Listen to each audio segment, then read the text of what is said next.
دو last ہم نے دیکھے ایونٹ لاسٹ ایئر بھی ہم نے فائنل کھیلے اذلان شاہ کا اور ایشیا کپ, ہم فائنل ہار گئے.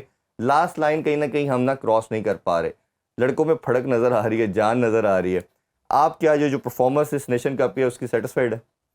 بالکل. دیکھیں میں سمجھتا ہوں کہ اب آپ فائنل میں پہنچ گئے ہیں نا, تو یہ فائنل ہی پرفارمنس کا ایویڈنس ہوتا ہے. بے شک آپ جیسا مرضی کھیلے ہوں, لیکن فائنل میں آنا یہ ایک بہت بڑی اچیومنٹ ہے. اور نو ڈاؤٹ ہمارے پاس اس کا جو بچے ہیں یہ ایک بہت اچھا مکسچر ہے, جس میں ینگسٹرز بھی ہیں, جس میں ہمارے پاس ایکسپیرینس پلیئرز بھی ہیں. تو انہوں نے نو ڈاؤٹ پہلے میچز میں سیٹل ڈاؤن ہونے میں ٹائم لیا, جس میں ہم شکست بھی کھائی, برابر بھی کیا, لیکن سیمی فائنل میں اچھا کھیلے. اور سیمی فائنل میں آ کے اچھا کھیل کے جیتنا یہ فائنل کے لیے ایک اچھی شنید ہوتی ہے. بالکل صحیح ہے. ریحان بھائی آپ بھی ضرور اپنا انپٹ دیجیے گا. اب جتنے میچز ہم نے دیکھے لاسٹ ہاف میں آ کے, لاسٹ 2 کوارٹر میں آ کے ہم گول کنسیڈ کرتے تھے, اور دوسرا یہ تھا کہ ہمارا کہیں نہ کہیں جو تھا کہ پینلٹی شوٹ آؤٹ والا بھی معاملہ بڑا ونرلیبل تھا, ہمیشہ اس پہ میچز ہار رہے تھے. یہ ابھی ہم نے ایک تو کم بیک کر کے جیتا, اور دوسرا ہم نے پینلٹی شوٹ آؤٹ پہ ابھی جیتا. تو یہ دونوں چیزوں کو کیسے آپ انالائز کرتے ہیں؟ دیکھیں میرے خیال سے کہ پچھلے جب بھی ہم نے آپ کے ساتھ پروگرام کیے ہیں تو شوٹ آؤٹ کا بڑا مسئلہ تھا, اور یہ ایک پوائنٹ کی گئی ہوئی چیز تھی کہ جس کے اوپر کام کرنا بڑا ضروری تھا. اور آئی ایم ویری ہیپی کہ اس کے اوپر کام ہوا اور پاکستان ٹیم شوٹ آؤٹ پہ جیتی. اس کے علاوہ اگر آپ ٹیم کی بات کرتے ہیں پاکستان کی, تو پاکستان کی ٹیم جو ہے یہ وہ ٹیم ہے, اس میں اتنا کرنٹ ہے کہ یہ ٹیم پاکستان کے لیے کچھ بھی کر سکتی ہے اور کوئی سی بھی گلوری واپس لا سکتی ہے. بڑی دیر کے بعد ایک اچھا سیٹ بنا ہے, ایک اچھا بنچ بنا ہے, اور صرف 2 ایریاز ہیں جن کے اوپر میری اپنی ایک انپٹ ہے کہ 2 ایریاز کے اوپر کام کرنا بڑا ضروری ہے ابھی بھی. ایک گول کیپنگ کے شعبے کے اوپر, اور دوسرا اگر آپ بات کریں تو پاکستان کی فارورڈ لائن تو بہت اچھا سکور کر رہی ہے, کیونکہ اتنے گول کر دینا اور اس کے بعد اتنے کنسیڈ کر لینا تو ڈیفنس کے اوپر بھی تھوڑا کام ہونا ضروری ہے. خواجہ بھائی یہ گول کیپر کی ہم بات کر رہے ہیں, آپ نے بھی کافی دفعہ میرے شوز میں بات کی, طاہر بھائی بھی آپ کے ساتھ لاسٹ ٹائم آئے تھے تو اس نے بھی یہی ہائی لائٹ کیا. تو اب یہ جو گول کیپر منیب ہے پرابلی, ان کی آپ کیپنگ کیسے دیکھتے ہیں؟ کیونکہ یورپین سائڈ ساری بڑی اسٹرانگ ہوتی ہیں, خاص طور پہ اس ایلیمنٹ پہ آ کے, اس کو کیسے دیکھتے ہیں آپ؟ اس کو امپروو ہوتا ہوا دیکھ رہے ہیں آپ؟ دیکھیں جو گول کیپنگ ہے نا آج کل کی ہاکی میں تقریباً 50 to 60% رول ادا کرتی ہے, کہ وہ ایزی گول کنسیڈ نہیں کرتی اور کئی ایسے ہونے والے گول بچا کے ٹیم کو اسٹرینتھن کرتی ہے. تو گول کیپنگ جو ہے یہ it's not a hockey player, goal keeping totally الگ شعبہ ہے. اور میں سمجھتا ہوں اس کا throughout the year camp لگا رہنا چاہیے. اگر اس میں آپ کبھی بھی آف سیزن جاتے ہیں تو آپ کے ریفلیکسز, آپ کی آئی سائٹ, اس میں فرق پڑ جاتا ہے. تو نو ڈاؤٹ ہمارے پاس گول کیپنگ کے شعبے میں امپروو کرنے کے لیے بہت بڑا روم ہے, اور اس کا جیسا منیب کھیل رہا ہے میں سمجھتا ہوں کہ اب وہ اپنی پوٹینشیل سے اوپر جا کے کھیل رہا ہے, اور اسی وجہ سے آج آپ فائنل بھی کھیل رہے ہیں کہ گول کیپر نے اس ٹورنامنٹ میں آپ کو تھوڑا سا بیک اپ کیا ہے. بالکل ایسے. اور ہم اگر ریکال کرتے ہیں نا وکٹریز کو بھی, کہ جس طرح منصور کی خوبصورت پرفارمنس سے ہم ورلڈ کپ جیتے, شاہد علی خان تھے اس کے بعد, یا لاسٹ ریکال کرتے ہیں تو عمران بھائی ہمیں یاد آتے ہیں کہ وہ زبردست گول کیپر تھے. تو اس کے علاوہ پھر ایک دم ہمیں کوئی 5-7 سال سے, کوئی 10 سال سے لگا کہ گول کیپر کا مسئلہ ہے. اور جو بھی ٹیم ٹائٹل جیتی ہے 90% آپ دیکھیں گے دو پلیئر آف دا ایونٹ جو بنتا ہے وہ گول کیپر ہی بنتا ہے, کیونکہ اس کی پرفارمنس کا ایک بڑا رول ہوتا ہے, وہ پورے گراؤنڈ کو دیکھ بھی رہا ہوتا ہے. دیکھیں گول کیپر جو ہے نا جی, میں بتاتا ہوں جیسے ویک اپ کالز بھی دیتا ہے کہ آپ کو ارلی اٹیمپٹس آتی ہیں تو گول کیپر سیو کرتا ہے اور ٹیم کو, ڈیفینس کو ویک اپ کال دیتا ہے کہ الرٹ ہوں. تو لہذا لڑکوں کی پوزیشن سیٹل ڈاؤن کرتا ہے. پھر ڈیفینس کے اندر ایک اہم رول ادا کرتا ہے کہ جیسے آپ کے جتنی ڈیفینس ہے وہ پیچھے سے شاٹ کرتا ہے, پوری گراؤنڈ کو گول کیپر دیکھ رہا ہوتا ہے. تو لہذا گول کیپر اس وقت ایک نہایت اہم پوسٹ ہے, رول ہے.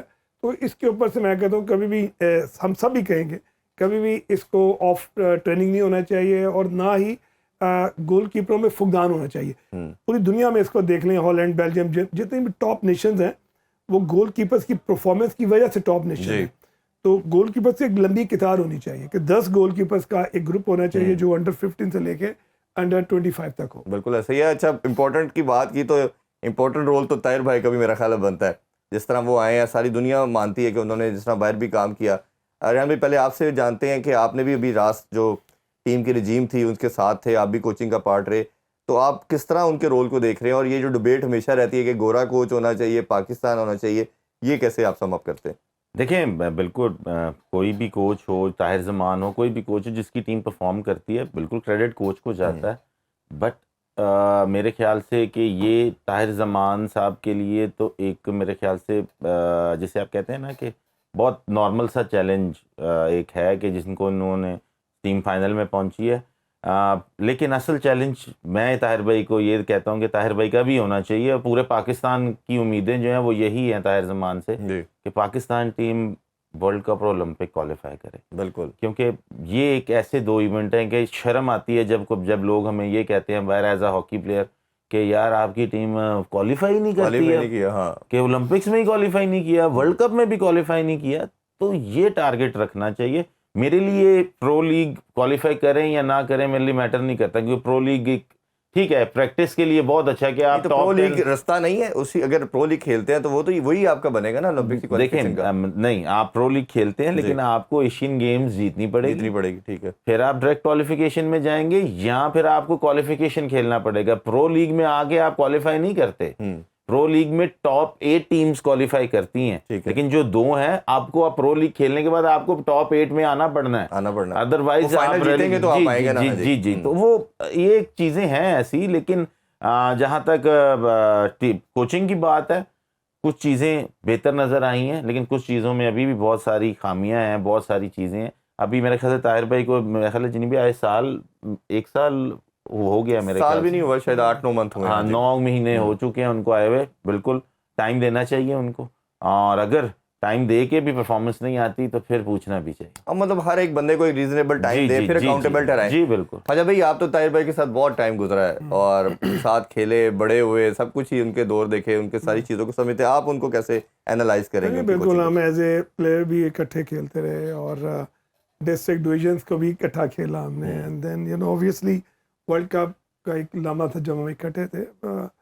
ٹیم پلیئر تھا اور فوکس ہے, محنتی ہے, اور میں سمجھتا ہوں کہ ہمارے ملک میں جو ایک کلچر ہے نا کہ ہم صرف جیت کی بات کرتے ہیں اور جیت کے بعد ہی آگے بڑھنا چاہتے ہیں. یہ ہمیں اپنی مینٹیلٹی چینج کرنی پڑے گی. جب آپ 30 سال سے ڈاؤن فال کا شکار ہیں اور آپ نہیں ٹاپ 8 میں آ پا رہے ہیں, نہ ٹاپ ہاکی میں نہیں آ پا رہے ہیں, تو اس کے لیے تھوڑا سا ایک آپ کو ٹائم چاہیے ہوتا ہے, اسٹریٹجی چاہیے ہوتی ہے, پلاننگ چاہیے ہوتی ہے, ایک ماڈل کو فالو کرنا ہوتا ہے. اب ایک مینجمنٹ آتی ہے, اس کو ٹائم نہیں ملتا, جی گورا کوچ لے آئیں, گورا پرفارم نہیں کرتا, جی کالا لے آئیں, پھر نیلا لے آئیں, تو اس طرح کبھی بھی بہتری نہیں آئے گی. اچھا, یہ بڑی امپورٹنٹ بات, اس پہ میں آپ کا جو رول ابھی آپ چیزیں کہہ رہے ہیں اس پہ بھی بات کروں گا, بٹ اس سے پہلے ایک ہر ایونٹ کے اندر ایک نیا ڈرامہ کھلتا ہے, نئی سٹوری کھلتی ہے. ابھی کپتان صاحب نے 3-4 دن پہلے ایک سٹیٹمنٹ جاری کر دی جس میں انہوں نے کہا جی ڈیلی نہیں مل رہی,